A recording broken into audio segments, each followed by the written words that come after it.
Allah tunjuk ke Nabi satu saja jenis siksaan di barzakh.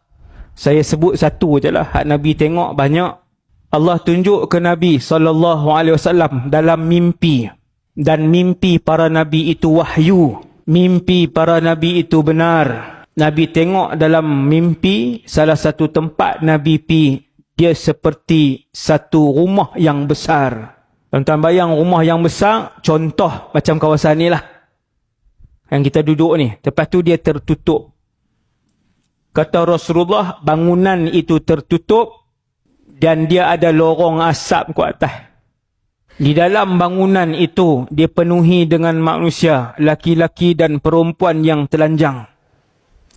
Lalu api pun keluar menyala-nyala daripada bawah. Apabila api itu menjulang, melambung-lambung laki-laki dan perempuan hak telanjang tadi. Keluar tak boleh. Sebab dia bangunan tertutup. Tak boleh keluar. Duduk dalam bangunan. Tuan-tuan bayang, ni bangunan api. Sampai bila Ustaz? Sampai tiup sangkakala pertama. Duduklah dalam bangunan tu. Nabi tanya kepada dua malaikat yang bawa Nabi pada malam tu dalam mimpi. Apa dosa mereka ni, wahai para malaikat? Malaikat jawab, wahai Muhammad, mereka adalah penzina di kalangan umat kamu. Duduk dalam api ramai-ramai. Tak ada raja pernah siksa macam tu di dunia lah ni. Tuan-tuan bayang lah ni, kawasan ni kita hidupkan dengan api, duduk sejam. Rentung tak sejam dengan api? Penuh api ni, rentung tak? Rentung. Sejam je. Sebab tu dunia ni Allah suruh fikir. Kita semua Allah suruh fikir. Cuba renung tengok. Bila aku sebut azab api neraka, bila aku sebut azab di alam barzakh, renung. Renung tengok. Renung. Sejam je bakar. Rentung bakar sejam.